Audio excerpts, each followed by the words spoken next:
Doctor ইউনূসের নেতৃত্বাধীন ১৭ সদস্যের অন্তর্বর্তীকালীন সরকারের যুব ও ক্রীড়া মন্ত্রণালয়ের দায়িত্ব পেয়েছেন বৈষম্যবিরোধী আন্দোলনের অন্যতম সমন্বয়ক আসিফ মাহমুদ। শুক্রবার মন্ত্রিপরিষদ বিভাগের এক প্রজ্ঞাপনে এ তথ্য জানানো হয়।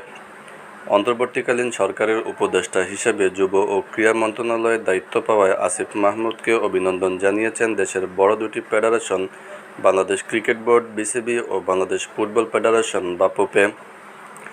নিজেদের অফিসিয়াল ওয়েবসাইটে প্রকাশিত এক বিবৃতিতে আসিফ মাহমুদকে অভিনন্দন জানিয়ে বিসিবি বলেছে, বিসিবি বিশ্বাস করে যে ক্রীড়াঙ্গনের অগ্রগতির জনাব ভূঁইয়ার একাগ্রতা এবং প্রতিশ্রুতি তার নতুন ভূমিকাকে অনন্য নেতৃত্ব এবং সঠিক দিক নির্দেশন দেবে। তারা আরও জানায়, বাংলাদেশের ক্রীড়াঙ্গনে একটি গুরুত্বপূর্ণ সময় তার নিয়োগ হয়েছে এবং বিসিবি তার সফলতা কামনা করে।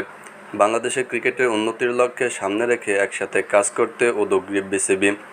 এদিকে নতুন উপদেষ্টাকে অভিনন্দন জানিয়েছে বাফুফেও। এক বিবৃতিতে অন্তর্বর্তীকালীন সরকারের যুব ও ক্রীড়া মন্ত্রণালয়ের উপদেষ্টা হিসেবে আসিফ মাহমুদের সাফল্যের কথা কামনা করে তারা জানায়, সেই সঙ্গে ফেডারেশনের পক্ষ থেকে শুভকামনা জানানো হয়েছে।